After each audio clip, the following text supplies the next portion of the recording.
No dia de ontem, Deus me deu a graça de completar 15 anos de ministério pastoral. Parece que foi ontem, eu saía do JMC. E o versículo que a minha turma escolheu naquela época para ser o nosso lema foi Atos 20, 24. Eu gostaria de convidá-lo a abrir então a escritura em Atos 20, 24. E à luz dessa passagem eu quero falar sobre a visão bíblica acerca do ministério pastoral. E apenas esse versículo nos aponta aqui basicamente 3 verdades acerca do ministério pastoral. A primeira verdade que Paulo nos mostra é que há um preço a ser pago. No começo do versículo 24, Paulo diz: porém, em nada considero a vida preciosa para mim mesmo. Você se recorda que essas palavras, elas foram ditas num contexto de despedida. Paulo estava dando adeus aos presbíteros da igreja de Éfeso, naquela praia na cidade de Mileto, uma vez que Paulo sabia que aquilo que o aguardava eram cadeias e tribulações. O versículo 23 demonstra isso, não é? Senão que o Espírito Santo, de cidade em cidade, me assegura que me esperam cadeias e tribulações. Então percebam que Paulo aqui, ele não está preocupado com a vida dele, uma vez que Paulo sabia que a vida dele e o ministério dele estavam debaixo das mãos soberanas do Senhor Deus, aquele que o chamou para o ministério pastoral. Meus queridos irmãos, futuros colegas de ministério, se vocês não estiverem dispostos a pagarem o preço pelo ministério, não entrem no ministério. Há muitas lutas, há muitas dificuldades, há muitas tribulações. Muitas vezes choramos secretamente sem que as nossas esposas saibam, sem que os nossos irmãos saibam, que as nossas ovelhas saibam. Então, se você não estiver disposto a pagar o preço no ministério pastoral, não entre nele. Mas por outro lado, eu quero que você entenda que sofrer no ministério pastoral, há bênçãos, certamente há bênçãos. Mas se você não entender que esses sofrimentos são um privilégio, o ministério para você sempre vai ser um peso, nunca uma bênção, nunca um privilégio. Então entenda aquilo que Paulo está dizendo, entenda isso. Início do versículo 4. Porém, em nada considero a vida preciosa para mim mesmo. Então a sua vida não é mais preciosa do que o seu ministério. O apóstolo Paulo certa vez disse: me deixei gastar em favor do Evangelho. Se você não estiver disposto a pagar o preço, é melhor que você não entre no ministério. A segunda realidade que Paulo fala acerca do ministério pastoral ainda está no verso 24. E Paulo nos mostra que, além de um preço a ser pago, há um alvo a ser atingido. Veja o que é que Paulo diz: contanto que complete a minha carreira e o ministério que recebi do Senhor Jesus. Entendam, irmãos, que o alvo do ministério de Paulo não era o próprio ministério. Se o alvo fosse o próprio ministério, seria uma carnalidade.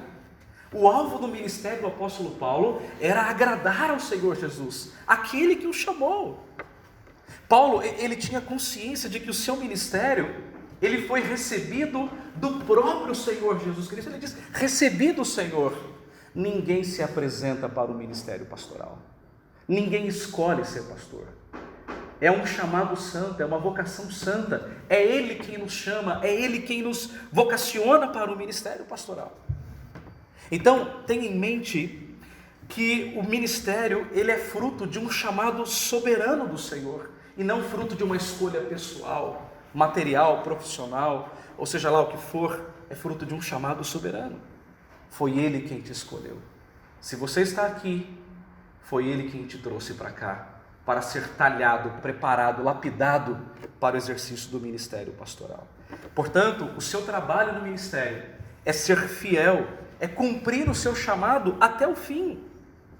Muitos pastores existem. Há uma estatística nos Estados Unidos que, em média, 70% dos ministros desistem ao longo da primeira década de ministério pastoral. Alguns caem em imoralidade, outros jogam a toalha, se revoltam contra a igreja, contra o ministério. Por quê? Porque realmente não são chamados.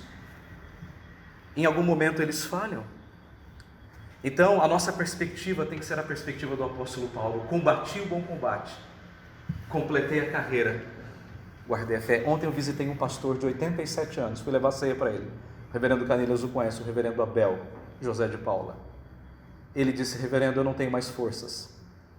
Eu estou chegando naquele ponto de 2 Timóteo 4,8. Combati o bom combate, completei a carreira, guardei a fé. Irmãos, esse tem que ser o nosso alvo. Há uma carreira a ser cumprida. Deixe-me caminhar para o ponto final. Há um trabalho a ser executado antes do cumprimento dessa carreira, antes do final. Paulo diz: está aqui o propósito, para testemunhar o evangelho da graça de Deus. Paulo disse que o grande trabalho do seu ministério era testemunhar do evangelho da graça de Deus. Em outras palavras, Paulo resume o seu ministério no ensino, na pregação. E foi isso que Paulo fez durante todo o seu ministério. Se os irmãos olharem para os versículos acima, especialmente os versos 20 e 21, Paulo deixa claro isso. Ele diz assim: jamais deixei de vos anunciar coisa alguma proveitosa, e de vô-la anunciar publicamente e também de casa em casa, testificando tanto a judeus como a gregos ao arrependimento para com Deus e a fé em nosso Senhor e Salvador Jesus Cristo. Meus amados irmãos, este é e este será o grande trabalho do seu ministério: ensinar a palavra de Deus, seja no púlpito, seja na escola dominical, seja no estudo de quarta-feira, seja no aconselhamento, seja na visita. E para mim não existe visita social, toda visita é discipulado, é instrução. Então o seu grande trabalho ministerial é pregar e ensinar a palavra de Deus. Não é isso que Paulo disse a Timóteo? Que o ministro deve apresentar-se a Deus como aprovado, não tendo do que se envergonhar, e que faz o quê? Que maneja bem a palavra da verdade. Então, querido irmão, pregue a palavra, viva a palavra, alimente-se da palavra todos os dias. Tenha a sua vida devocional, tenha o seu tempo de leitura, de meditação e de oração. Então, que você nunca perca de vista essa perspectiva do ministério pastoral. Há um preço a ser pago, há um alvo a ser atingido, mas também há um trabalho a ser executado. Que Deus te abençoe. Senhor, te agradecemos pela tua palavra nesta manhã e rogamos ao Senhor, dá-nos sempre a perspectiva bíblica acerca do ministério pastoral, Senhor. Que tenhamos realmente certeza, convicção de que o Senhor nos chamou para o exercício deste santo ministério. Dá-nos, ó Deus, esta convicção plena no nosso coração. E confirma isso também, Senhor, através das nossas igrejas, através das pessoas que nos rodeiam. Dá-nos, ó Deus, que possamos realmente nos deixar gastar em favor do Evangelho. Dá-nos, ó Deus, a dimensão de que foi o Senhor quem nos chamou para esse ministério. E dá-nos também, ó Deus, a perspectiva de que o nosso grande trabalho, a nossa grande tarefa é pregar a Tua palavra. Te pedimos isso agradecidos em nome de Jesus. Amém.